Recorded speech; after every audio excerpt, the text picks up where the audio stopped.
2. Hoje é o domingo de Páscoa.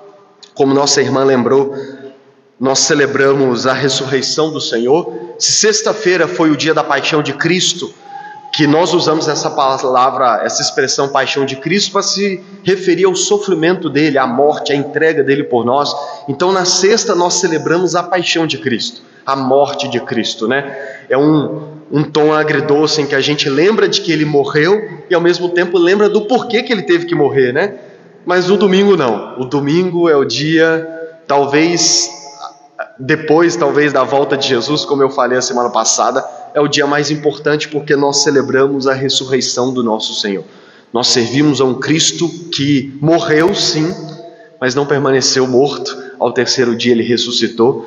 E como foi cantado a semana passada à noite, porque ele vive, eu posso crer no amanhã. Essa é uma das canções clássicas que de fato resume a nossa fé. Porque ele vive, porque ele não está mais no túmulo, porque ele ressuscitou, venceu a morte, venceu o pecado, nós podemos crer no amanhã, nós podemos ter esperança firme com relação ao futuro. Amém?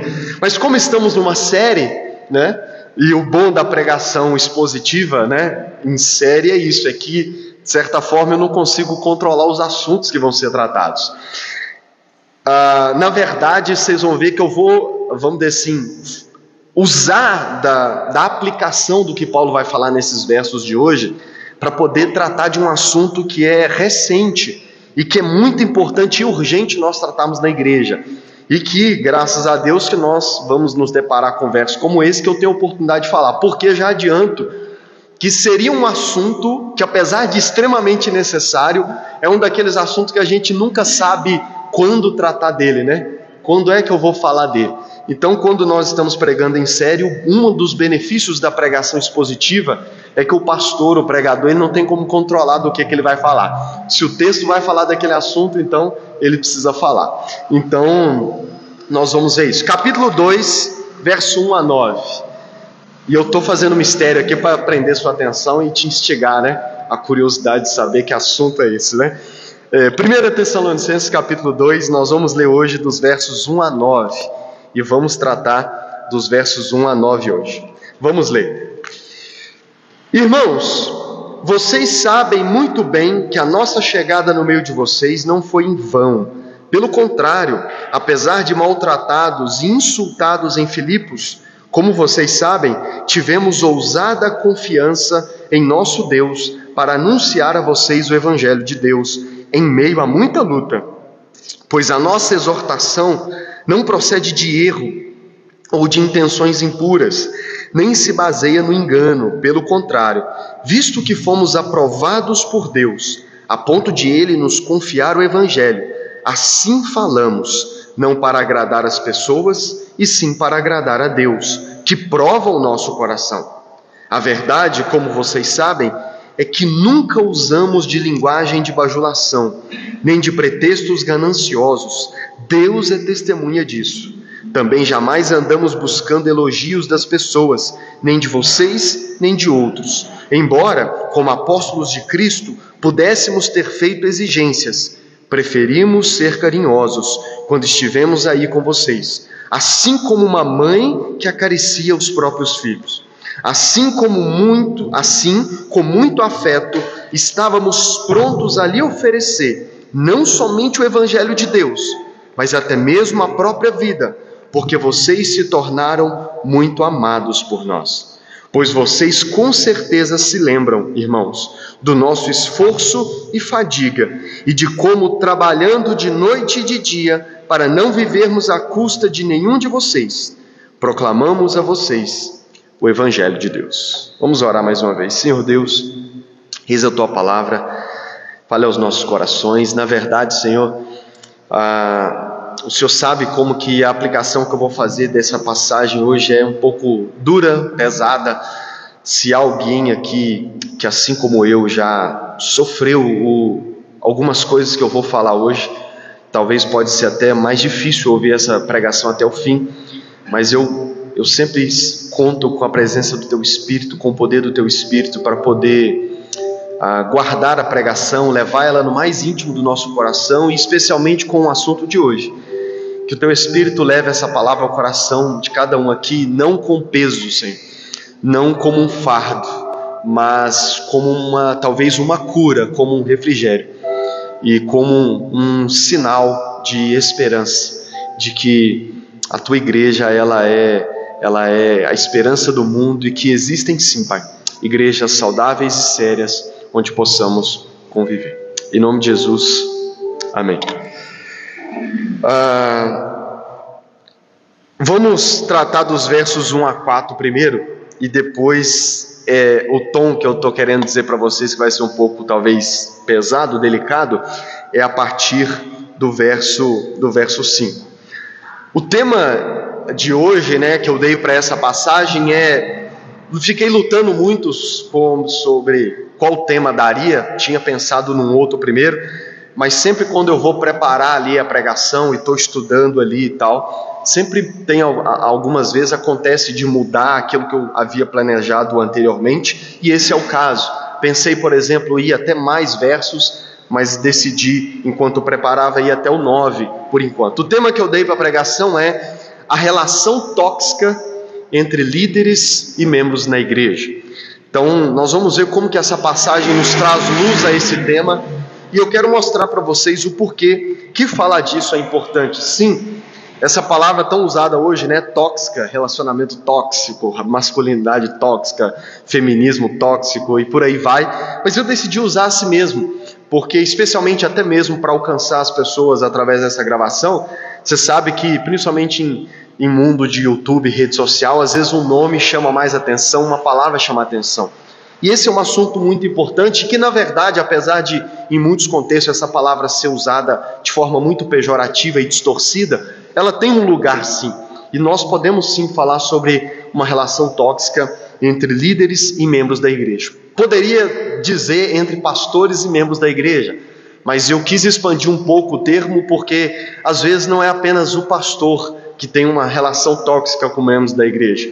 Em igrejas onde existem esse tipo de relacionamento que não é saudável, que é tóxico até, e que, como eu vou falar aqui, em alguns contextos até mesmo abusivo, isso vai para além do pastor, isso afeta também os outros líderes, Então, é sobre isso que eu quero falar um pouco. Mas antes, vamos aos versos 1 e 2 primeiro. Paulo começa dizendo assim: irmãos, vocês sabem muito bem que a nossa chegada no meio de vocês não foi em vão. Nós já vimos no capítulo 1 que a chegada de Paulo, juntamente com a sua equipe, à cidade de Tessalônica, gerou muitos frutos. Deus salvou um grupo grande de pessoas, através da pregação de Paulo, Silas e Timóteo. A Bíblia, o Atos 16 e 17, que foi o tema da primeira pregação, nos mostrou e nos lembrou, que nos falou que um número grande de pessoas se converteram a Jesus, creram no Evangelho e se tornaram a igreja de Deus na cidade de Tessalônica. Então, é disso que Paulo está falando. Irmãos, vocês sabem muito bem que a nossa chegada no meio de vocês não foi em vão. A nossa viagem, que a gente costuma chamar hoje de viagem missionária, a nossa viagem missionária até vocês, ela não foi à toa, ela não foi em vão, ela não ficou sem fruto. A nossa ida até vocês, em outras palavras, não foi por passeio, não foi a passeio, não foi para ostentar, não foi para fazer turismo. A nossa chegada no meio de vocês rendeu frutos. Nós colhemos frutos e esses frutos são frutos de conversão. Tivemos pessoas que se arrependeram dos seus pecados, como vimos a semana passada no final do capítulo 1, nós tivemos um número grande de pessoas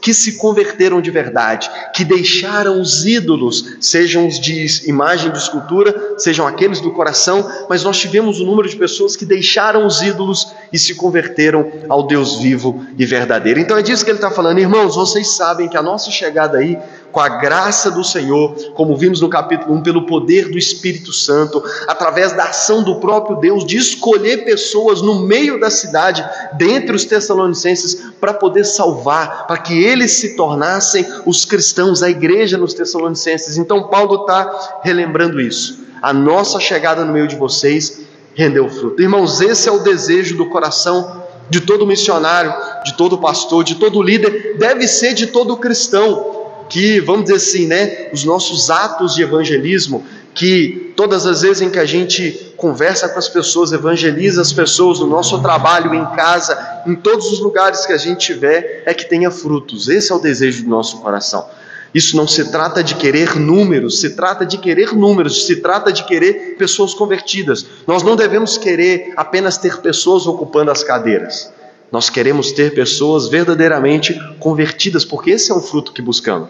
De que adianta termos todas essas cadeiras ocupadas e quando formos, de certo sentido, avaliarmos a vida das pessoas, descobrimos que não há conversão verdadeira. Portanto, eu não quero apenas as cadeiras cheias aos domingos. Eu quero ver pessoas de fato convertidas. Nós queremos no convívio ver pessoas que de fato deixaram ou têm deixado a cada dia mais os ídolos do coração para se converter ao verdadeiro Deus. E Paulo está começando o capítulo 2, relembrando isso. A nossa chegada até vocês não foi em vão. O Senhor abençoou, o Espírito Santo agiu e pessoas se converteram.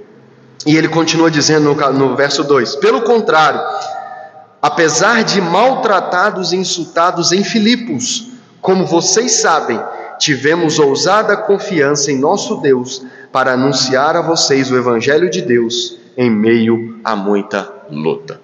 Quando eu falei do capítulo 16 de Atos, lá na primeira pregação, eu pulei essa parte, em que ele está se referindo aqui.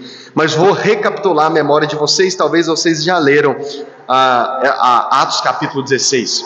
Essas lutas que Paulo está dizendo assim, olha, nós tivemos muito frutos, apesar de que, mesmo sendo maltratados e insultados em Filipos. Antes de Paulo chegar em Tessalônica, ele havia passado na cidade de Filipos. Quando ele chega na região da Macedônia, a cidade de Filipos era a primeira cidade da região da Macedônia. E ele prega o evangelho primeiro na cidade de Filipos e também vê o Senhor dar muitos frutos na cidade de Filipos. Tanto que a carta aos Filipenses é essa carta que Paulo escreve para essa igreja da cidade de Filipos. Paulo chega nessa cidade, ele procura um lugar onde as pessoas costumavam orar na beira do rio. Paulo vai para lá, Atos capítulo 16, verso 12 a 40. Paulo vai para lá, começa a pregar o evangelho e a começar de uma mulher chamada Lídia, que a Bíblia diz que o Senhor abriu o coração dela para compreender tudo aquilo que Paulo estava pregando. Então ela se converte, leva Paulo em companhia para sua casa, eles pregam para toda a família e a Bíblia diz que toda a família se converte, é batizado e ali começa o núcleo da igreja na cidade de Filipos. Paulo continua pregando, mais pessoas se convertem e o que acontece? Enquanto Paulo estava ali tendo liberdade para pregar na cidade, Atos 16 vai dizer que uma moça com espírito de adivinhação, uma moça que tinha um demônio nela, que dava a ela a capacidade de fazer adivinhações, e aí ela era uma escrava que tinha um casal de donos, e a Bíblia diz que esses donos ganhavam dinheiro com ela. Imagina o que as pessoas hoje fazem, Vão até uma pessoa adivinha, paga para poder ter uma adivinhação. Era isso que ela fazia. Só que como ela era escrava, o dinheiro ia para quem? Para os patrões, Ela era quase uma ferramenta na mão dos patrões para ganhar dinheiro. Só que em meio às andanças de Paulo na cidade, essa moça começa a ir atrás de Paulo e dizer: esses são grandes homens de Deus que estão aqui para anunciar a vocês o caminho da salvação, o que era verdade. Mas a Bíblia diz que ela constantemente fazia isso, ficava andando atrás de Paulo e companhia e gritando isso. A ponto de, a Bíblia diz, a gente não sabe os detalhes, mas só sabemos que Paulo um dia fica assim, como a gente diria a expressão, de saco cheio daquela moça e diz assim: espírito imundo, sai dela. E na hora o demônio sai. E aí o texto diz que na hora ela perde a capacidade de adivinhação. Só abre um parênteses aqui. Às vezes as pessoas se iludem por causa disso. Mas adivinhou. Mas aconteceu o que a pessoa falou. E acham que só porque aconteceu é de Deus. Não, irmãos, demônios têm essa capacidade. E é assim que a Bíblia explica muitas coisas que existem por aí e que até dá certo, mas não é certo, não vem de Deus. Fecha um parênteses aqui. Então o demônio sai e ela perde essa capacidade. E o texto diz que aqueles donos dela, vendo que a fonte, o texto diz exatamente isso, vendo eles que a sua fonte de lucro havia se perdido, ficaram bravos. E aí começaram a incitar outras pessoas da cidade contra o apóstolo Paulo. a ponto de conseguirem levantar um motim e levar Paulo a colocar as autoridades contra ele, e ele então, Paulo e Silas, são presos. Aí vem aquela passagem tão famosa de Paulo e Silas presos na prisão, e à meia-noite eles faziam o quê? Oravam e cantavam, e Deus manda o famoso terremoto que abre as portas, mas Paulo não sai. Paulo fica ali, prega o evangelho para o carcereiro se converte, a família dele se converte. Paulo tem um entrelace lá que ele fala: eu não vou sair daqui, manda o pessoal vir, aquele detalhe todo. E depois disso ele sai, vai embora de Filipos e chega em Tessalônica. Paulo, antes disso, antes de ser preso, para mim não esquecer, Paulo foi, irmãos, açoitado. Ele não foi simplesmente preso. Antes de ser preso, eles maltrataram ele, a ponto de, quando o carcereiro decidiu libertar ele, porque descobriu que ele tinha cidadania romana, ele tinha uns privilégios por ter cidadania romana. Paulo diz assim: não, vocês fazem isso comigo, me deixam todo machucado do jeito que está, e agora manda recado? Não, eu quero que o pessoal, os donos mesmo, venham aqui, os chefões aí, venham aqui me soltar. Então, é disso que Paulo está falando. Paulo está falando aos Tessalonicenses, lembrando aos Tessalonicenses dessa luta que ele passou. Imagina, irmãos, você está fazendo a obra de Deus, vamos dizer, como a gente diz hoje, pregando o evangelho, e você é maltratado, você sofre, você é chicoteado, você é maltratado e é preso. E a prisão colocaram correntes até nas pernas deles. E Paulo diz assim: mesmo tendo passado isso lá em Filipos, mesmo sendo perseguidos, nós chegamos em Tessalônica e pregamos para vocês o evangelho. E não nos amedrontamos, não falamos: quer saber, eu vou voltar para casa porque esse negócio de pregar o evangelho não está dando certo não, eu só estou trazendo problema para a minha vida. Ele disse: não, nós chegamos em Tessalônica e pregamos o evangelho para vocês em Tessalônica. E aí eu falei disso na primeira pregação. Quando chega em Tessalônica, começa a pregar, as pessoas começam a se converter, levanta os judeus para perseguir Paulo também, para colocar todo mundo contra eles. E eles só também não maltrataram Paulo e Silas ali em Tessalônica porque eles fugiram, porque os irmãos viraram e falaram: vão embora. Só que, como não acharam Paulo e Silas, se você ler Atos 17, você vai ver que eles maltrataram Jason, que era um irmão que tinha convertido, que estava hospedando Paulo na sua casa. Eles maltrataram ele. Então é disso que Paulo está falando. Paulo está lembrando os Tessalonicenses que, muito pelo contrário, mesmo sendo perseguidos, mesmo em meio a lutas, a perseguições de todos os tipos, inclusive físicas, nós tivemos ousadia de pregar o evangelho para vocês. E o que nós aprendemos aqui? Que duas coisas básicas. Primeiro, o que faz um pastor, um missionário? O que faz nós cristãos? Porque em outros contextos do mundo, nós não temos isso no Brasil. A perseguição no Brasil é muito por meio de fala e agora judicialmente.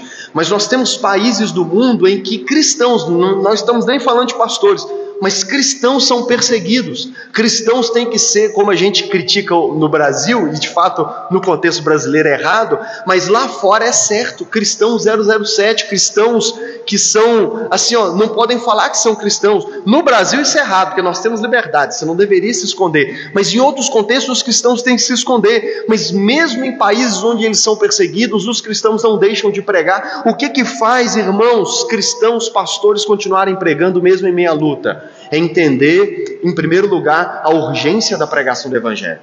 Porque se o evangelho é a mensagem, a única mensagem que muda o coração das pessoas, se é a única mensagem que muda o destino eterno das pessoas, então é urgente essa pregação.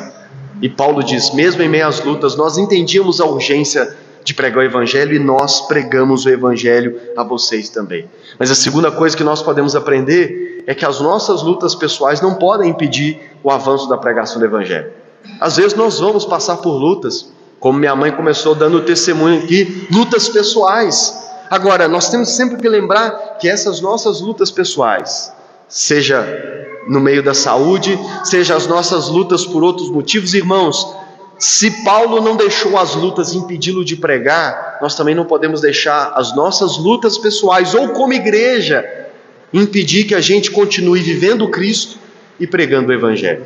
Precisamos virar, vamos dizer assim, como a gente diria a expressão, crente casca grossa, de entender que mesmo em meio às lutas a gente precisa continuar avançando. Mesmo em meio às dificuldades, sejam elas de quais natureza for, nós precisamos entender que a mensagem que nós carregamos como igreja, como cristãos, ela está acima até mesmo do nosso sofrimento.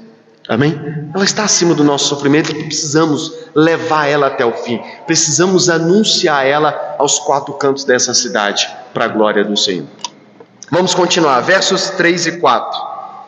Ele continua dizendo: pois a nossa exortação não procede de erro ou de intenções impuras, nem se baseia no engano. Pelo contrário, visto que fomos aprovados por Deus, a ponto de Ele nos confiar o Evangelho, assim falamos, não para agradar as pessoas, e sim para agradar a Deus, que prova o nosso coração. Ele começa dizendo, ele diz, pois a nossa exortação, em outras traduções diz, pois a nossa pregação. Irmãos, por que ele usa essa palavra exortação? Porque a pregação do Evangelho, irmãos, ela não é apenas um informe noticiário. A pregação do Evangelho que nós pregadores, pastores fazemos cada domingo aqui, ou nós como cristãos devemos fazer, a pregação do Evangelho ela não é um aconselhamento. Existe aconselhamento na igreja, mas aconselhamento é diferente de pregação. A pregação ela não é um aconselhamento, a pregação ela não é apenas uma transmissão de informações. Eu não subo no púlpito aqui a cada domingo para transmitir informações sobre Deus para você. Eu não sou o William Bonner, que senta na frente da câmera ali para dar notícias, informações para você. A pregação do Evangelho, irmãos, é um apelo à alma, é uma exortação à alma. A pregação do Evangelho sempre tem esse tom de apelo.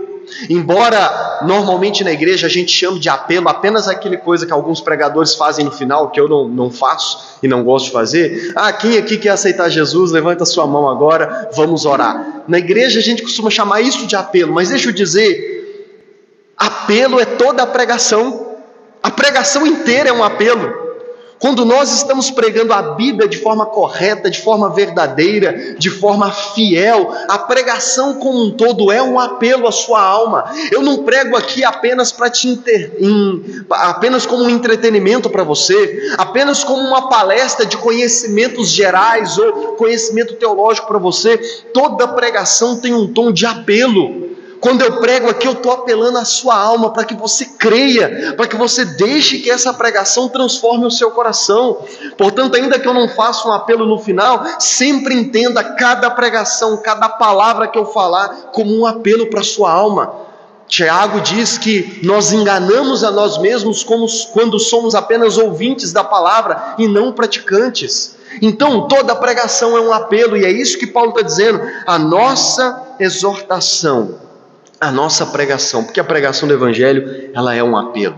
Eu sempre estou apelando aqui a sua alma para que você creia na palavra, para que você deixe essa palavra transformar o seu coração. E aí ele diz, porque a nossa pregação, a nossa exortação não procede de erro. O que ele está dizendo? Que a pregação do Evangelho, ela não vem de um erro. Em outras palavras, de forma simples, Paulo está dizendo que a mensagem do Evangelho, a pregação do Evangelho, ela não é baseada num engano, num erro, numa seita, não é baseado em algo falso. Pelo contrário, a pregação ela é baseada na verdadeira religião, a pregação é baseada no verdadeiro Deus. Vocês vão ver que nesses versos Paulo vai falar várias vezes que o Evangelho é o Evangelho de Deus. Por quê, irmãos? Porque aqui a pregação do Evangelho, ela não é baseada num erro, em algo falso. Às vezes eu tenho uma certa alergia com coach, com pregação motivacional, que muitas das vezes o que é falado ali é algo falso.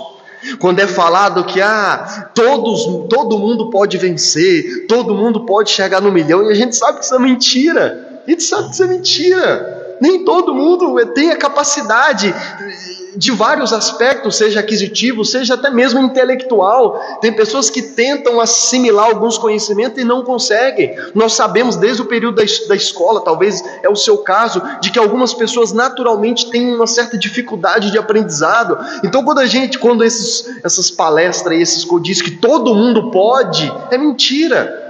É apenas um discurso para poder, vamos dizer assim, ganhar as pessoas e deixar pessoas frustradas. Paulo está dizendo que a pregação do Evangelho não é baseada em erro, não é baseada em algo falso. Pelo contrário, ela é baseada no Deus Deus verdadeiro. Ele diz também a nossa exortação não procede de intenções impuras. Os deuses gregos, e para lembrar vocês, Tessalônica era da região da Macedônia, muito influenciado pela religião romana, pelo Estado romano e também pelos gregos, pela filosofia grega. E nós sabemos pela história, não é nem papo de crente não, você pode estudar a história e você vai ver que os deuses gregos, pensa aí num filme que você já viu sobre os deuses gregos, nós vemos isso retratado em filmes ou até mesmo nessas histórias sobre esses deuses gregos, como que a religião, os deuses gregos, em muitos casos, levavam as pessoas à prostituição. Tinha também religiões lá do Egito Antigo que existia um culto, os cultos no templo de alguns deuses era permeado de prostituição, de orgias, e isso fazia parte do culto. Paulo está dizendo que a nossa pregação, ela não contém intenções impuras. O nosso propósito, e nós vamos ver nessa carta, ele vai falar, se não me falha a memória, no capítulo 3, sobre a santidade. Paulo diz que a nossa pregação não tem intenções impuras por trás. A gente não está querendo, vamos dizer assim, viver a vida doidada. A nossa pregação, ela não tem o intuito de produzir e nem mesmo justificar em nós. Porque pensa, uma religião em que os deuses se entregam à orgia, à prostituição, e é assim que as histórias dos deuses gregos é contada, o que dirá dos seus sacerdotes e dos seus seguidores? Paulo está dizendo, nós não temos intenções impuras, seja nesse sentido de gerar uma vida impura, seja também no sentido de que, podemos traduzir da seguinte forma, Paulo dizendo, não há segundas intenções na nossa pregação. Não há segundas intenções. E eu vou explicar isso melhor nos próximos versos aqui. Mas Paulo está dizendo, não há segundas intenções. A nossa intenção é pregar o Evangelho para que vocês creiam no Evangelho, se convertam ao verdadeiro Deus, deixando os ídolos, ponto final. Não tem outra intenção. Não tem outra intenção. Mas ele vai falar mais disso nos próximos versos aqui. Ele também diz, nem se baseia no engano. Em outras palavras, Paulo está dizendo, nós não usamos métodos e nem estratégias enganosas. Nós não usamos recursos para enganar vocês. E por que ele fala isso? Porque nesse período ali, como eu disse para vocês, existiam vários pregadores de rua, existiam filósofos de rua, existiam pregadores itinerantes de outras religiões, existiam os oradores gregos, que inclusive lá na carta aos Coríntios, Paulo vai falar mais disso, de como que existiam pessoas que com a sua boa oratória, usava da sua capacidade de falar para poder enganar as pessoas, para poder convencer as pessoas a fazer aquilo que eles desejavam. Paulo está dizendo, a nossa pregação não se baseia no engano. Nós não queremos enganar, nós não estamos querendo enganar vocês. A minha pregação não é apenas um discurso bonito com a intenção por trás de enganar vocês, não. Nossa pregação, ela é baseada, e aí ele vai dizer no verso 4, olha o que ele diz no verso 4, pelo contrário, visto que fomos aprovados por Deus, a ponto dele nos confiar o Evangelho. Paulo está dizendo, nós fomos provados e aprovados por Deus. Deus nos aprovou e inclusive nos confiou o Evangelho. Paulo entendia aquilo que eu falei a semana passada, que ele era apenas um vaso de barro que carregava o maior tesouro do mundo.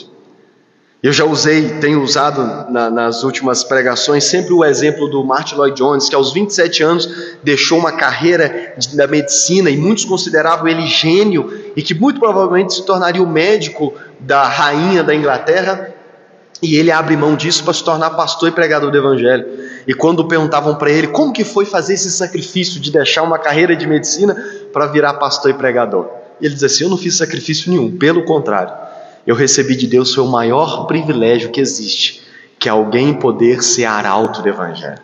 Então Paulo tinha essa visão de que Deus nos aprovou a ponto de nos confiar a maior notícia do mundo. Como eu falei semana passada, aquilo que talvez na interpretação de alguns os anjos gostariam de fazer, Deus confiou a nós, e Deus confiou a mim por ter me aprovado.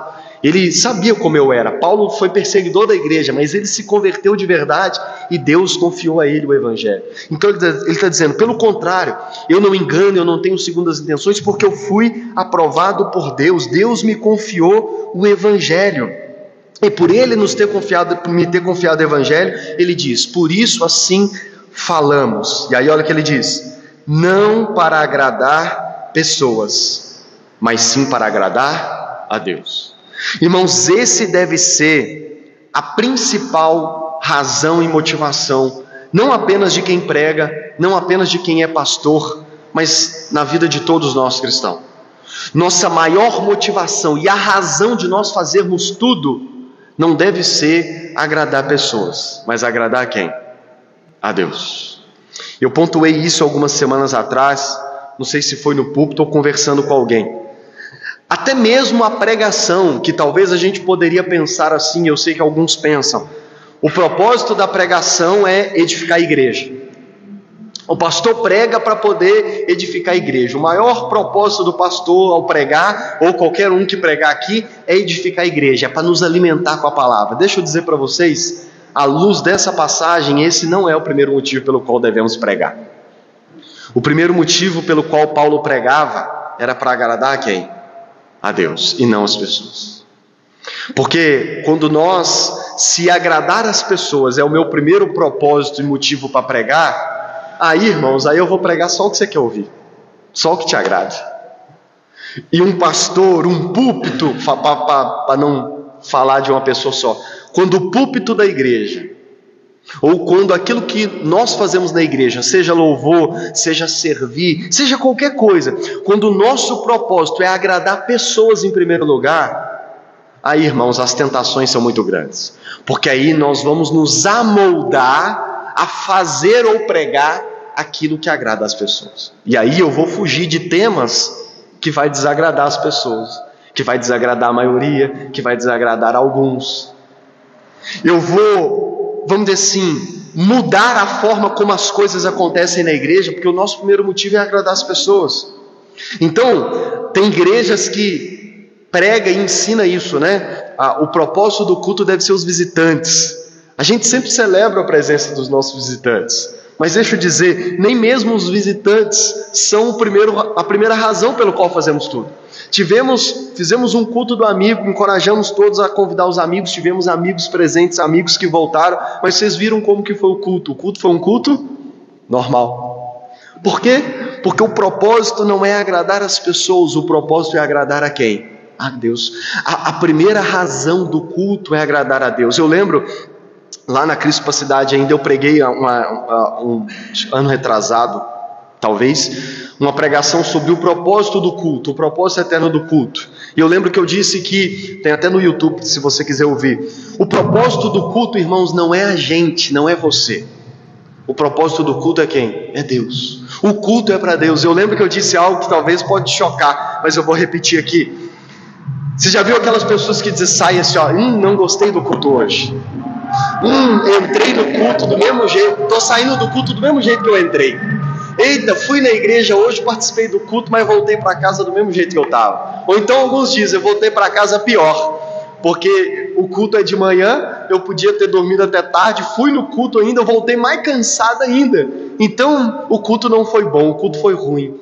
Eu não gostei do culto hoje. Deixa eu dizer, o culto não é para você. Eu não prego para você. Nossa irmã não louva para você. Tudo que nós fazemos como igreja tem que ter o propósito número 1 e principal, que é agradar a quem? A Deus. É óbvio que você já entendeu que eu não estou dizendo que a gente não se preocupe com os visitantes, que a gente não se preocupe com as pessoas, que não tenha esse lado da edificação da igreja na pregação. O ponto dessa passagem é nos lembrar, em questão de prioridade, que a razão número 1 é agradar a Deus e não as pessoas.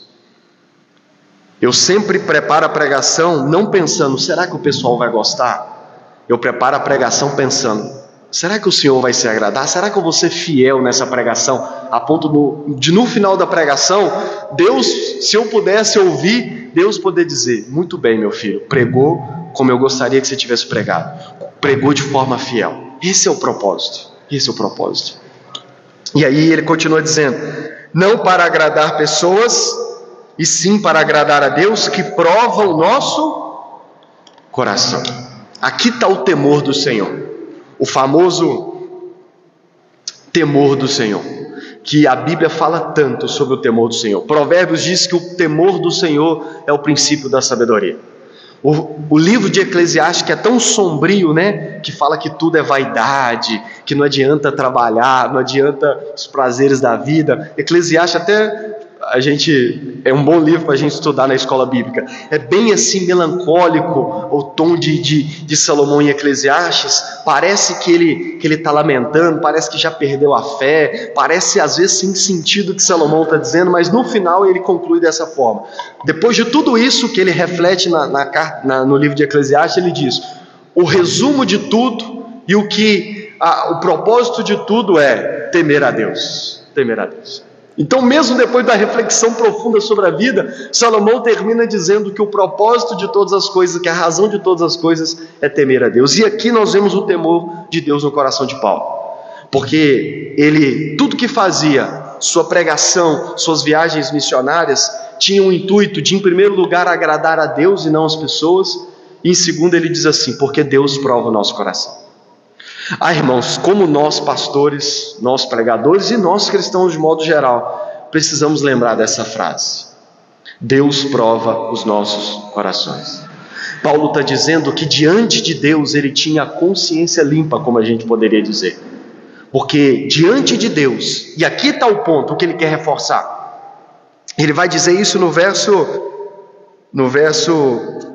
mais para frente aqui, ele vai dizer no verso 5, Deus é testemunha, porque é o temor do Senhor no coração de Paulo. Paulo está dizendo: eu busco agradar a Deus porque Ele prova o meu coração. Em outras palavras, Paulo está dizendo: eu sei que Deus conhece o meu coração, porque Ele sabe que tudo que eu faço é para agradar a Ele, porque Ele prova o meu coração. Em outras palavras, Paulo está dizendo: sabe por que eu levo as coisas tão a sério? Porque eu sei que há um Deus lá em cima olhando para o meu coração. Eu disse isso na semana passada também, né? Que às vezes as pessoas, para se esquivar, dizem assim: só Deus pode me julgar, ou então Deus conhece o meu coração. Irmãos, mas às vezes as pessoas que dizem isso são pessoas que a gente percebe que a vida delas não... Olha, eu não sou Deus para julgar não, mas está na cara que você não está vivendo de maneira correta. Mas você vai ver a pessoa dizer isso: não, Deus conhece o meu coração. Irmãos, às vezes essa frase pode estar revestida de falta de temor. Eu vou falar disso daqui a pouco. Mas quantos casos nós temos de pastores e líderes de igreja que estão nos bastidores com a vida toda encardida, mas quando estão aqui em cima eles dizem o quê? Deus conhece o meu coração. Então, irmãos, falta temor, mas não é o que faltava no coração do apóstolo Paulo. Paulo diz: Deus prova o nosso coração. E nós precisamos lembrar disso, de saber que tudo que nós fazemos ou deixamos de fazer é, em primeiro lugar, para agradar a Deus, e em segundo lugar, por nos lembrarmos que Deus prova o nosso coração. Por isso que você não tem que mudar para agradar os irmãos da igreja, você não tem que mudar para agradar seu cônjuge, para agradar familiar, para agradar o pastor. Seu compromisso aqui, em primeiro lugar, não é nem comigo, irmão. Assim como eu não faço nada baseado na sua expectativa para te agradar, você também não deveria fazer nada para me agradar. O nosso ponto é agradar a Deus, esse Deus que prova o nosso coração. Porque se você faz para agradar as pessoas, se essa pessoa que você faz para agradar ela te decepciona, pisa no seu calo, algo assim, acabou sua motivação para fazer o que é certo. Foi por água abaixo, foi jogada fora. Mas quando você faz para agradar a Deus, esse Deus que prova o nosso coração, esse Deus que, como disse Jesus em Mateus 6, nos conhece lá no secreto, aí é muito mais poderoso o poder de mudança, porque aí você não depende das pessoas, sua motivação é o próprio Deus. Chegamos então no verso 5. Paulo vai dizer assim: a verdade, como vocês sabem, é que nunca usamos de linguagem de bajulação, nem de pretextos gananciosos. Deus é testemunha. Eu quero fazer algo diferente aqui agora. Eu vou fazer uma breve, vamos dizer assim, né, uma introdução, uma ponte para esses versos, para que na hora que eu for lendo ele, eu já vou ler e fazer as aplicações. Qual é a aplicação principal que eu quero fazer nesses próximos versos? É o tema que eu dei para a pregação. Paulo, nesses anteriores você já viu isso, né? Paulo, eu creio que nesses versos ele está regulando, e ele vai fazer isso na pregação da semana que vem, nos versos 10 a 12 também. Paulo está regulando, Paulo está nos mostrando como deve ser a relação, o relacionamento entre líderes da igreja e membros. Nem todos os membros da igreja serão líderes, mas nós teremos líderes. O pastor e outros líderes também, líderes de louvor, líderes de ministério, obreiros, diáconos, presbíteros, nós teremos vários líderes na igreja. Como deve ser a relação entre os líderes e os membros da igreja? E é disso que eu quero falar e mostrar como que Paulo regula isso nesses versos. Mas antes eu quero justificar as minhas aplicações. Eu poderia ser um pouco mais positivo, né? Mas eu quero aproveitar da oportunidade para aplicar a um assunto do momento aqui. Eu não sei o quanto você é inteirado das redes sociais, especialmente do mundo gospel, né? Eu sou muito antenado, assim, eu fico por dentro, eu vejo canais, perfis, até os perfis de que muitos consideram de fofoca, eu fico antenado ali, porque eu sou pastor, então eu preciso estar por dentro ali. Nem tudo, eu já disse para vocês, nem 10% eu trago para o púlpito, porque não é esse o caso, não é esse o propósito, mas eu preciso ficar inteirado, para poder estar por dentro do que acontece no mundo gospel. O assunto do momento, e aqui eu já vou adiantar, não só no meio da igreja evangélica, mas no meio religioso como modo geral. O assunto do momento é o abuso espiritual. Talvez eu poderia perguntar para você assim, qual que você acha que é o maior pecado que a liderança de uma igreja pode cometer? A começar dos pastores e dos líderes de modo geral. Talvez você pensaria, o pecado do adultério, quando o pastor está traindo a esposa, quando o pastor solteiro está pegando todas as mulheres da igreja. E não só os pastores, né, mas a liderança, né, que a gente sabe que isso acontece também. É a ganância. A igreja, o pastor fica com o dinheiro, o pastor embolsa o dinheiro, o pastor tira parte do dinheiro para ele. O pastor troca o carro todo ano com o dinheiro da igreja. A ganância, o dinheiro. Ou então o falso ensino, né? A igreja prega uma heresia, prega um falso ensino. A hipocrisia, eles pregam uma coisa que não vive, como eram os fariseus, né? Jesus fala isso dos fariseus, eles ensinam certinho, mas o problema é que eles não vivem o que eles pregam. Então, são vários exemplos de pecados que pastores e líderes podem cometer. Mas qual que é o ponto? O ponto é que o maior pecado que a liderança de uma igreja, que um pastor pode cometer, e aí alguns acreditam que inclusive é esse que está na base de todos esses outros, é o abuso espiritual. Esse é um termo que não é velho. As pessoas têm usado essa expressão recente agora, para tratar de abusos que líderes da religião, e aqui de modo geral, fazem com os membros, com os fiéis da sua religião. Por que eu estou usando de religião de modo geral? Porque não é exclusivamente um problema de evangélicos. Vocês lembram do caso do João de Deus? Quem se lembra do caso do João de Deus? Tinha casos de abuso, assim, crimes, tinha de tudo. Mas não sei se você já viu o documentário, tem documentário sobre João de Deus. Se você for estudar o documentário, na base de todos os pecados que o João de Deus e crimes que ele cometeu, está o abuso espiritual. Tudo que ele cometeu em nome da certa autoridade que ele tinha como João de Deus. As pessoas se submetiam a tudo que ele fazia e por muitos anos aceitou aquilo, ou passou pano, ou ninguém fazia nada, porque ele era o quê? Ele era um líder espiritual. Mas isso não acontece apenas no espiritismo, na igreja católica também. Inclusive eu estava lendo, estudando e preparando essa pregação, eu li uma matéria de novembro do ano passado, da CNN Brasil, que é um site, um jornal, onde o tema da matéria é o seguinte: o Vaticano considera classificar abuso espiritual como novo crime católico. Os padres católicos, o Papa Francisco, já tem discutido ali com a cúpula da igreja em classificar como abuso espiritual um novo crime. O que isso significa? Que é uma das coisas que eles vão considerar como pecado e crime que os padres, sacerdotes e tudo mais podem cometer na igreja católica. Então esse não é um assunto apenas dos evangélicos, mas, para falar apenas do nosso meio, isso tem acontecido, infelizmente, com bastante frequência no nosso meio. Você já parou para pensar o que é um assunto tabu? Um assunto tabu. Assunto tabu, essa expressão se trata de assuntos que às vezes a gente não trata deles, ou que a gente tem pouco conhecimento. Por exemplo, um dos assuntos tabu na igreja evangélica é a sexologia, né? É o sexo. Aquelas perguntas, né? Crente pode fazer isso? Não pode? E tem igrejas que não tratam disso e tudo mais, né? Eu tenho 2 pregações de 2023 sobre isso, sobre sexo. Está lá no YouTube também, você pode ver. Preguei no púlpito. Mas é um assunto tabu, não se fala muito, sabe? Assim, tem muito paradigma. Esse assunto do abuso espiritual é um assunto tabu, porque até alguns anos atrás, poucos anos atrás, nós não falávamos isso. Nós nem tínhamos essa expressão abuso espiritual. Tínhamos abuso sexual, abuso físico, né, violência, mas não tínhamos esse assunto, não tratávamos desse assunto. Mas de uns anos para cá, na verdade eu posso dizer que de 1 ano para cá, de 2 anos para cá no máximo, nós temos falado disso. E como eu disse para vocês, não apenas nós evangélicos, mas sociólogos e tudo mais têm tratado desse assunto.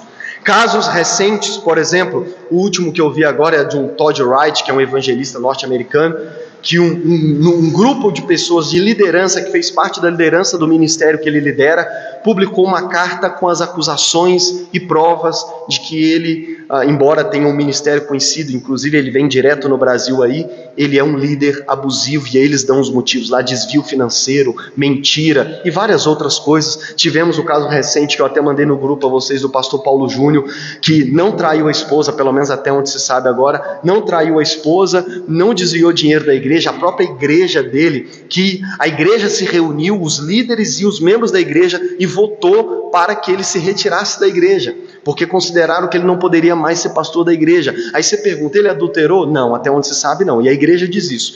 Não encontramos provas de que ele traiu a esposa e nem de que ele desviou dinheiro da igreja. Mas qual que é o problema que ele tinha e que resultou em a igreja votar para poder ele sair da igreja? É o abuso espiritual. Ele usava da sua autoridade, da sua posição como líder, para poder mandar nas pessoas, para poder ser duro, para poder ser grosso. E ele mesmo confessa isso no vídeo que ele fez e que eu mandei para vocês. Mas uns casos um pouco mais antigos, nós temos do Bill Hybels nos Estados Unidos, temos do Mark Driscoll. Todos esses homens, embora eles também, alguns desses aí também tinham abuso sexual e várias outras coisas, o que está por trás é o abuso espiritual.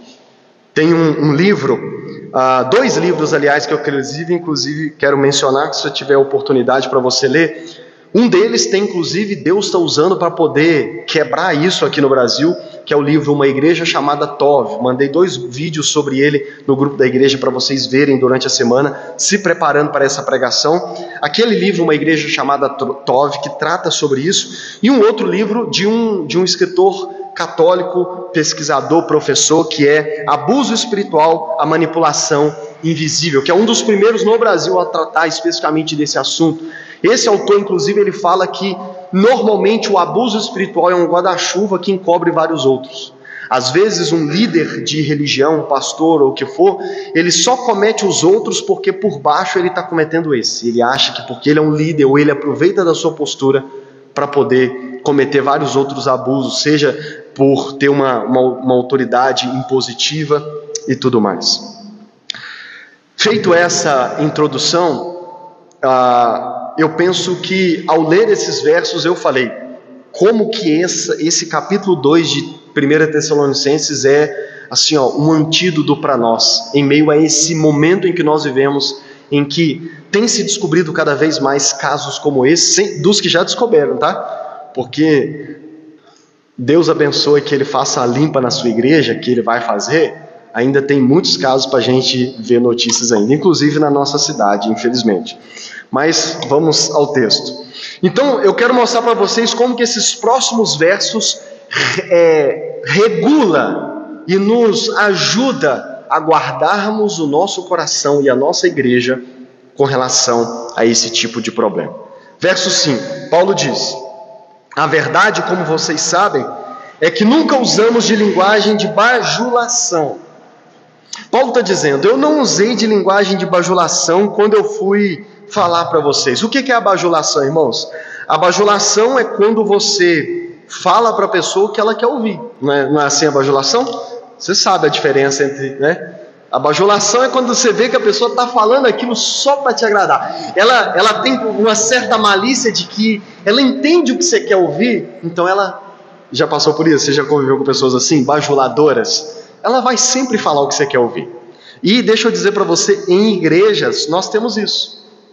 Nós temos pastores bajuladores, que eles vão pregar o que você quer ouvir, o que ele sabe que a maioria quer ouvir, então ele vai pregar sobre isso.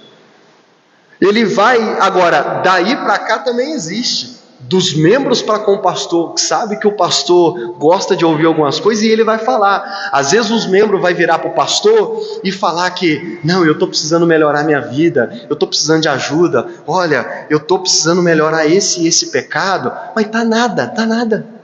De segunda a sábado ele não está nada, mas no domingo, como ele sabe que uma das coisas que o pastor mais gosta de ouvir é o membro da igreja falar que está lutando contra o pecado, então ele vai falar, mas de segunda a sexta ele não está nada. Agora eu quero focar na questão da liderança. Quando um pastor, um púlpito é tomado de bajulação, irmãos, isso é muito perigoso, porque aí o púlpito vira apenas um fanservice, né? É quando você dá para o povo apenas o que eles querem ouvir. A teologia da prosperidade é isso, a nova teologia coach é isso. As pessoas querem motivação, as pessoas querem sucesso, então o púlpito agora está virando palestra motivacional para dar para a pessoa o que ela quer ouvir. Mas Paulo está dizendo, a minha relação com vocês não foi baseada na bajulação. Ele continua dizendo, nem em pretextos gananciosos. Paulo está dizendo, o motivo pelo qual eu fiz tudo no meio de vocês não era ganância, não era dinheiro. O propósito da minha pregação não é ganhar dinheiro. Não é ganhar dinheiro. Eu não estou de olho no dinheiro de vocês. Eu não estou de olho no dinheiro de vocês. Eu não estou de olho na oferta de vocês. Ele vai dizer isso mais para frente. E ele diz aqui o que eu disse para vocês, ó. Deus é testemunho. Irmão, quando o dinheiro se torna a principal motivação para um pastor, para um líder, para a liderança da igreja, ou para a igreja como modo geral, irmãos, tudo é corrompido. Por que tudo é corrompido? Porque tudo na igreja passa a ser o quê? Pago. Tudo tem um preço na igreja. Quando o propósito é o dinheiro, tudo passa a ter um valor financeiro. Tudo é pago, nada é de graça, nada é dado, tudo é pago. E toda campanha na igreja, no final das contas, vai ter um valor de oferta. Ah, como eu conheço igrejas assim. Como eu conheço igrejas assim. Que assim, ó, tudo é, no final vai, assim ó, é batata. No final, tudo vai resultar em dinheiro. Eu que prego, então, de certa forma, eu tenho um olhar mais crítico com pregação, né? Então, eu inclusive consigo pegar ali, ó, eles chamam de, eu chamo de série, então eles chamam de campanha ali, né? Um assunto para tratar ali. Eu consigo pegar na primeira pregação, já saber que no final vai desembocar em tal coisa. Quando você pega a primeira, segunda pregação, a terceira, você sabe, eita, sei onde que ele está querendo chegar. Eu fiz essa experiência essa semana. Eu falei assim, deixa eu ver uma pregação aqui. Deixa eu ver. Aí não acompanho muito não. Fui lá. Aí eu não vi tudo não, porque não consigo mais não. Mas fui ali, ó, adiantando ali, ó. Peguei 3 pregações. Eu falei, eita, sabendo a época do ano e sabendo esse raciocínio que está sendo construído, eu sei onde vai desembocar. Irmãos, quando o propósito e a motivação da igreja, do pastor é dinheiro, tudo é corrompido. Eu não vejo mais membros da igreja, eu não vejo mais irmãos em Cristo. Eu vejo recurso financeiro, sabe? Eu não estou olhando para irmãos que eu preciso também edificar, compartilhar a palavra. Eu estou olhando para um ofertante. E esse é o problema, irmãos, esse é o problema. Tudo vai gerar em torno do dinheiro, e aí quando o dinheiro é a maior motivação, é trágico. Mas ele vai falar mais disso mais para frente. Verso 6. Também jamais andamos buscando elogios das pessoas, nem de vocês, nem de qualquer outro. É a questão também muito parecido com a bajulação. Paulo diz, olha, eu nem busquei elogio, meu propósito não é nem ser elogiado por vocês. Eu não busquei elogio nem de vocês e nem de qualquer outra pessoa, porque esse não é o meu propósito. Irmãos, o pastor, ele não deve pregar para ouvir elogios. Ele não deve pregar para que no final os membros vão até ele e elogiem e enchem a bola dele. Nenhuma liderança, nem mesmo os irmãos que cantam, devem cantar para receber elogio. Nossa, como esse irmão canta bem e tudo mais. Não é esse o propósito. Receber elogios não é esse o propósito, porque novamente, e é muito parecido com a bajulação, quando o elogio é o propósito do ministério, da pregação, de tudo que nós fazemos, então a gente cai nessa tentação de fazer o que as pessoas querem fazer, e a gente se torna até mesmo escravo da aprovação das pessoas, porque se eu preguei e ninguém elogiou, poxa, se eu cantei e no final ninguém veio elogiar porque eu cantei bem, poxa, ninguém me elogiou e tudo mais. Jesus disse que os fariseus é assim. Jesus falou com os fariseus em Mateus 23, é um sermão duro de Jesus contra a liderança religiosa dos judeus. Jesus diz assim: vocês praticam as suas obras para serem vistos pelos outros, vocês querem os primeiros lugares, vocês querem os aplausos nas praças, leia Mateus 23. Então Jesus disse que o problema dos fariseus era isso, é que eles faziam as coisas para ser elogiado, para poder receber elogio das pessoas, e Jesus chama eles de sepulcros caiados. Quando tudo, irmãos, é feito visando o aplauso, os fins justificam os meios.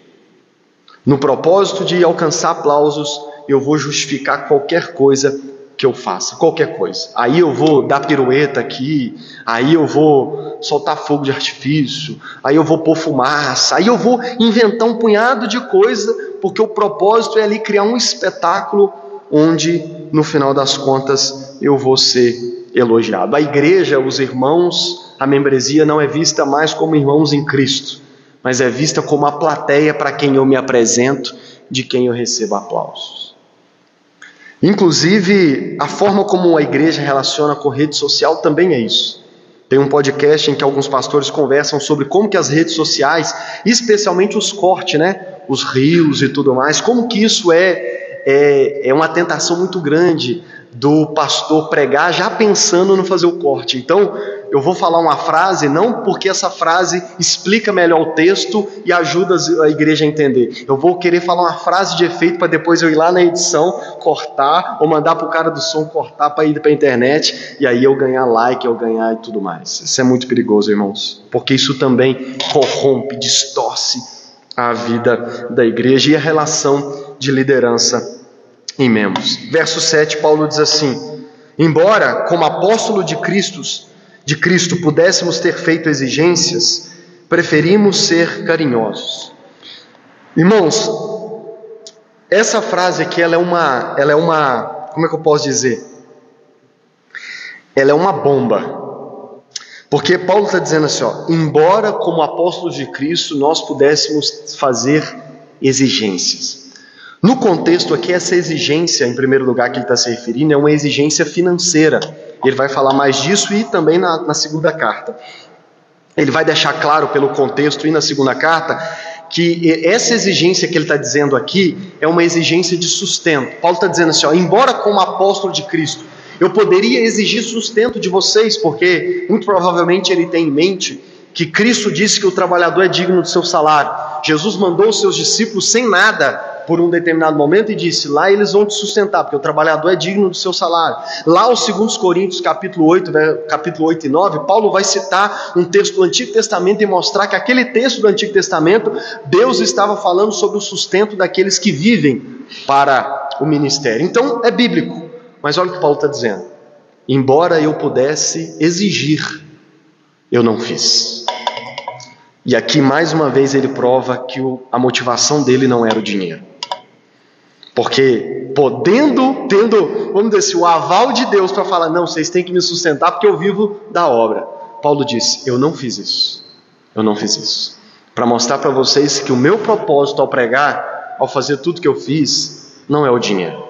Irmãos, isso aqui também é perigoso. Porque novamente, quando o coração está no dinheiro, então eu uso o meu direito como... E Paulo vai repetir isso muito, ele vai falar na segunda carta aos Tessalonicenses, ele fala aos Coríntios também, Paulo fala, eu não usei do direito que eu tinha.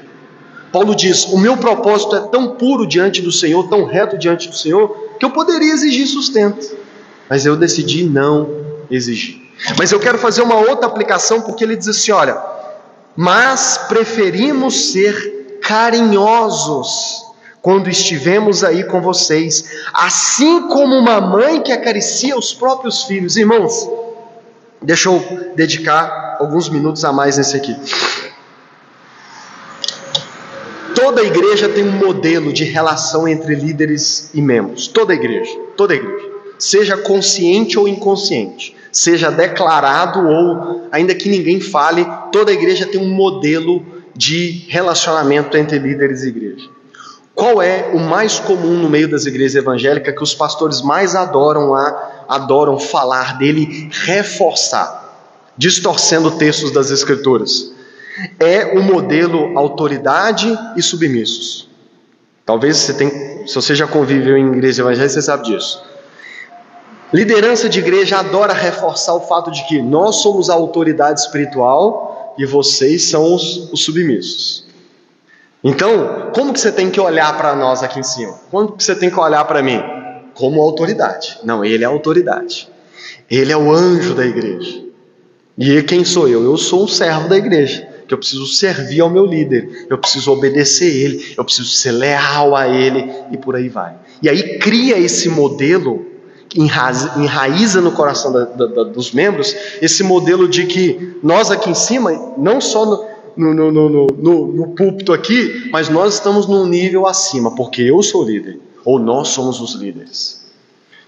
Paulo está dizendo que, e detalhe, e nesse modelo os pastores fazem questão de reforçar as exigências, os direitos que eles têm. Não, eu sou líder, então eu posso exigir tal coisa. Eu sou líder, então... Estão entendendo o que eu estou querendo dizer? Eles reforçam o que Paulo está dizendo. Eu tinha o direito, eu poderia como apóstolo, não estou dizendo que não existe uma certa autoridade na liderança. Existe ali como líder. Mas aí isso é usado como algo autoritário. Quem está entendendo? Manda quem pode, obedece quem tem juízo. E aí é imposto isso. E aí reforça esse negócio de autoridade e submissão. Autoridade e submissão. Quantos livros são manual para isso em igrejas? Lealdade e deslealdade, a recompensa da honra, autoridade espiritual. Tem N livros que eu poderia te dar, se você tem na sua casa, queima eles, que reforçam e são manual para pastores fazer isso com a sua igreja. Qual que é o ponto que eu quero fazer sem ficar, para não passar do ponto aqui de virar... Paulo está dizendo, como apóstolo de Cristo, eu teria vários direitos e poderia fazer várias exigências. Mas nós preferimos não fazer. Pelo contrário, qual é o tipo de relacionamento que nós estabelecemos com vocês? Um relacionamento carinhoso. Olha a palavra que Paulo usa. Você já ouviu algum pastor usar essa palavra? A relação de carinho, de afeto. Ele vai dizer isso. De afeto, ele vai dizer no próximo verso. Carinho. Paulo diz, eu poderia estabelecer esse modelo de eu sou o apóstolo, vocês são apenas membros. Mas não, mas eu preferi um modelo de quê? Um modelo carinhoso. E olha o que ele usa, que eu nunca vi o pastor usar esse tipo de relação. Paulo diz, como uma mãe que acaricia os filhos. Ele poderia simplesmente dizer, como uma mãe trata os filhos. Porque aí poderia ter aquele ponto de tipo assim, né? Uma mãe precisa corrigir os filhos também. Mas não, Paulo diz, como uma mãe acaricia. Paulo faz questão de trazer a imagem de uma mãe, não falando, me obedece porque eu sou sua mãe, mas o fato de uma mãe sendo carinhoso com seus filhos. Esse é o modelo do apóstolo Paulo. E como, irmãos, como que eu vou usar uma expressão aqui, como que essa passagem, esse verso é assim, uma bomba nesse modelo de autoridade e submissão que existem nas nossas igrejas hoje. Quando o modelo é autoridade e submissos, o que é reforçado é o encorajamento ou o mandamento ou a obrigação de vocês serem submissos à liderança. E como que isso é perigoso? É aí que entra o abuso. Porque se eu reforço esse de que eu sou autoridade, Você precisa me respeitar, você precisa me obedecer, você precisa isso, você precisa aquilo, porque eu sou autoridade, você é o submisso, porque eu sou o líder, você é o liderado. É aí que torna perigoso e é aí que nasce o abuso espiritual. Porque aí detalhe, pega o liquidificador e junta todos esses elementos dentro do liquidificador e bate. Agradar pessoas, bajulação, buscar elogios, motivação financeira, esse modelo de autoridade e submissão. Irmãos, junta tudo isso e é o que nós temos em muitas igrejas hoje. Tudo junto e misturado. É por isso que aí eu vou falar no contexto da nossa cidade. É por isso que o pastor Jefferson, que veio de fora, né, pastor da Central, ele fala: já pastoreei em alguns lugares, mas eu nunca vi tanta gente magoada e ferida com a igreja por metro quadrado como é em Lafayette. Vocês sabem disso. E qual que é o motivo principal disso, irmãos? Esse assunto de hoje. Por isso que eu não poderia deixar de mostrar e de fazer essa aplicação mais específica de como que passagens como essa, poderia usar várias outras. 1 Pedro capítulo 5, versos 1 a 4. Mas só essa aqui, irmãos, já é suficiente para a gente modelar as coisas na nossa igreja. Mas para concluir, verso 8 e 9. Assim, olha o que ele vai dizer: com muito afeto estávamos prontos a lhes oferecer não somente o Evangelho, mas até mesmo a própria vida, porque vocês se tornaram muitos amados por nós. No próximo capítulo nós vamos ver como que Paulo amou esse povo, desenvolveu o amor por esse povo. E ele está dizendo, ele diz assim: olha, pois na verdade, com muito afeto estávamos prontos não somente para pregar, mas para dar vida por vocês, porque vocês se tornaram muito amados por nós. No modelo autoridade submisso, qual que é o encorajamento da igreja? Se for preciso, dê sua vida pela igreja, dê sua vida pelo seu líder, não é? Paulo está dizendo, não, no nosso caso é o contrário. Nós estávamos dispostos, por causa do afeto e do amor que a gente tem por vocês, não apenas a pregar. Eu não fui pastor só de púlpito. Vou subir lá, você tem que me ouvir, pronto, acabou. Não, Paulo diz assim: olha, eu estava disposto não apenas a pregar, mas a dar minha vida por vocês. Porque nesse modelo do apóstolo Paulo, não é os membros que dão a vida pelo líder, é o líder que, se for preciso, dá a sua vida pelos membros. Verso 9, o último da manhã. Pois vocês sabem, com certeza se lembram, irmãos, do nosso esforço e fadiga, e de como, trabalhando de dia e de noite, para não vivermos às custas de nenhum de vocês, proclamamos a vocês o Evangelho. Paulo diz, mais uma prova de que a motivação não era dinheiro. E tem mais, nós fizemos questão de trabalhar com as nossas próprias mãos, e é trabalho mesmo, para que não dependesse do sustento de vocês, para que isso não se tornasse impedimento. Então ele prova mais uma vez que a motivação não era o dinheiro, por isso ele não vivia às custas. Em segundo lugar, ele prova que, como líder, ele entendia que aquela jovem igreja, lembra que ela tinha menos de um ano? Essa jovem igreja muito provavelmente não tinha condição de sustentar os líderes da igreja. Então Paulo diz, então nós não exigimos, pelo contrário, fomos trabalhar. Em Itaverava nós ficamos 1 ano lá sem receber R$1. Aqui também eu já falei com vocês que eu não recebo dinheiro da igreja. E novamente, o ponto é, não que não seria melhor, irmãos. Imagina, deixa eu dizer para vocês, seria melhor se eu não tivesse que, vamos dizer assim, que trabalhar e eu pudesse ficar por conta de estudar. Isso é bíblico também. Lá em Atos 6, os apóstolos falam, não é certo a gente deixar a oração e a pregação para ir cuidar das mesas. Então mostra como que o foco do pastor deve ser, de fato, se fadigar no estudo para alimentar a igreja, certo? Isso seria muito bom, irmão, seria muito bom. Só que isso não pode ser a qualquer custo. Se a igreja não tem condição, eu não vou. Estão entendendo? Nós temos que saber reconhecer o período da igreja. Portanto, Paulo diz, nós não fizemos isso. Quando o dinheiro é a motivação do ministério, os líderes ficam cegos ou pouco se importam com as condições dos membros, exigindo dele tudo. Quando o propósito da igreja é dinheiro, Aí eu não quero saber se você está passando dificuldade na sua casa. Você tem que dar o dízimo e pronto, acabou. Você tem que ofertar e pronto, acabou. Irmãos, eu já falei com vocês e vou finalizar aqui. O aluguel nosso aqui, se for olhar, é caro pelo tamanho da nossa igreja. Mês passado eu falei com vocês que a gente não arrecadou o suficiente nem para pagar. A central teve que nos cobrir. Se chegar um dia em que a gente não tiver mais condições de levantar recursos para pagar o aluguel, água, luz e tudo mais, e a central, por algum motivo, a denominação falar, ó, também não estamos tendo condição de cobrir vocês aí, qual que é o caminho? Eu chegar aqui e falar, vamos levantar uma oferta especial? Não. O caminho é, vamos conversar com o Jorge, entregar o galpão, reunir em casa ou alugar um lugar mais barato. Não vai ser pressionar irmãos, vocês estão entendendo? Não. Porque o primeiro propósito não é o dinheiro. Ezequiel 34:3, Ezequiel, o profeta, está corrigindo os pastores lá do Antigo Testamento. E Ezequiel diz assim: vocês comem a gordura, vestem-se da lã, matam as melhores ovelhas para comer, mas não apacentam o rebanho.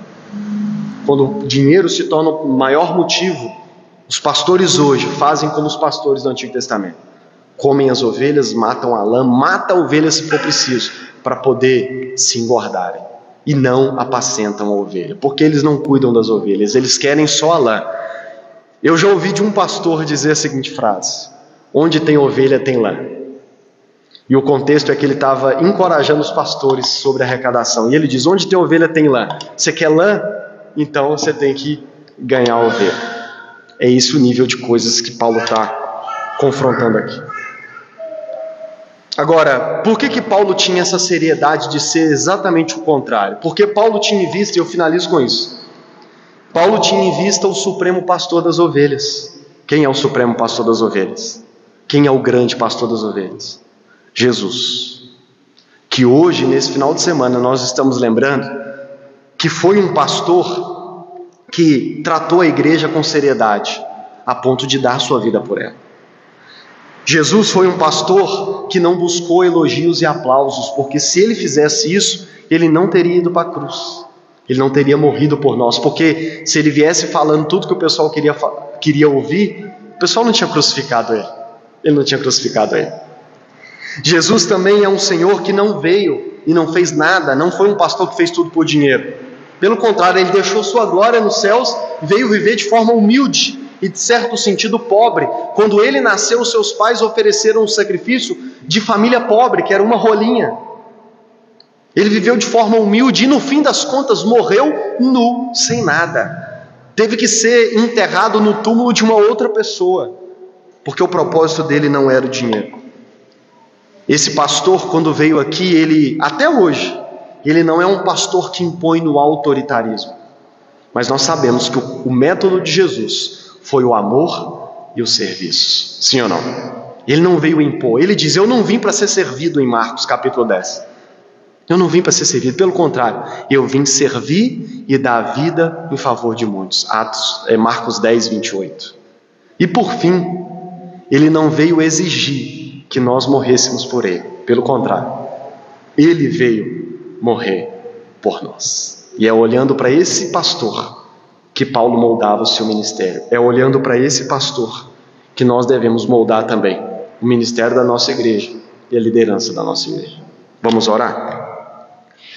Eu passei uns minutos, me perdoem, mas para resumir essa pregação então, primeiro, nossas lutas pessoais ou como igreja não podem impedir a pregação do Evangelho. Irmãos, lutas vão vir, mas nós precisamos lembrar sempre que apesar delas a gente tem que continuar. Segundo lugar, que a nossa motivação e razão de tudo, a começar da pregação do pastor, mas tudo que a gente faz, o louvor, quando você serve, independente do que você já faz ou ainda vai fazer como membro da igreja, que toda a nossa motivação seja agradar a Deus e não uns aos outros. Terceiro lugar, Deus prova constantemente as nossas motivações. Às vezes eu posso não conhecer sua motivação, você pode não conhecer minha motivação, mas o Senhor conhece. E em quarto lugar, já estamos buscando estabelecer esse modelo de liderança e membresia, mas agora, depois, especialmente dessa pregação, que vocês tomem consciência disso para entender e, inclusive, ajudar as pessoas a conhecer que aqui nós não estabelecemos esse modelo autoritário, líder, submisso. Não. Queremos um modelo aqui de irmãos, de mãe com filho. Semana que vem nós vamos ver de pai com filho. Esse é o modelo que queremos. Amém? É claro que isso acarreta dificuldades, porque pode acontecer da gente não ter condições, mas é o modelo de Deus que nós vemos à luz dessa palavra. E nós preferimos ser fiéis ao Senhor do que fazer as coisas que dá certo. Amém? Vamos orar e pedir que o Senhor continue e faça isso em nós e através de nós. Senhor, nosso Deus, nosso Pai, Deus, nós queremos te agradecer, Senhor, por essa manhã. Deus, eu te louvo porque o assunto que esses versos trouxe à tona é um assunto doloroso, delicado. Em alguns casos, se algum de nós, que assim como eu passou, sofreu com o tipo de liderança que nós vimos Paulo descrever o contrário aqui, Senhor, talvez algumas pessoas podem ainda não ter se recuperado, podem ainda não ter sido curadas de ter passado, de ter até mesmo sofrido abuso espiritual em igrejas que ele já congregou, e que a igreja era totalmente tudo que descrevemos aqui.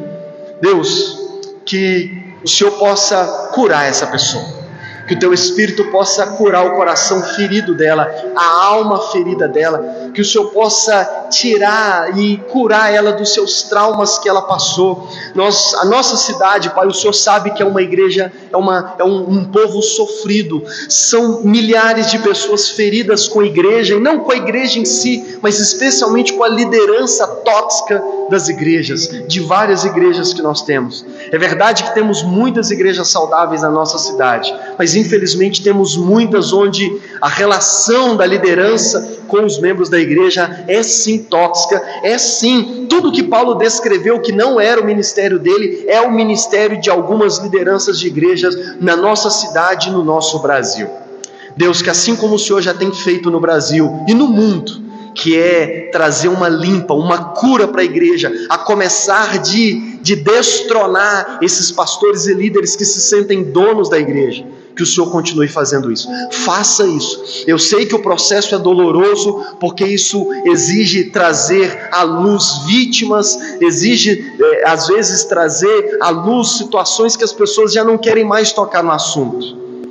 Mas Tu és o supremo pastor da igreja. Tu és um pastor que pode curar as nossas feridas, que pode, para curar a Tua igreja, para limpar a Tua igreja dos falsos pastores, dos péssimos pastores, o Senhor pode sim abrir uma ferida que o Senhor mesmo irá curar. E eu oro, a nossa oração é que o Senhor faça isso na nossa cidade, que o Senhor faça isso no Brasil e em contextos do mundo em que sofremos com isso. E que acima de tudo, Pai, que aqui na nossa igreja local, que na nossa denominação, possamos nos moldar à luz dessa passagem para estabelecer na nossa igreja uma relação saudável, bíblica, verdadeira, seguindo o exemplo do Supremo Pastor das nossas almas. E que tudo isso seja para a glória do Senhor, para agradar o Senhor. Amém? Pode encerrar.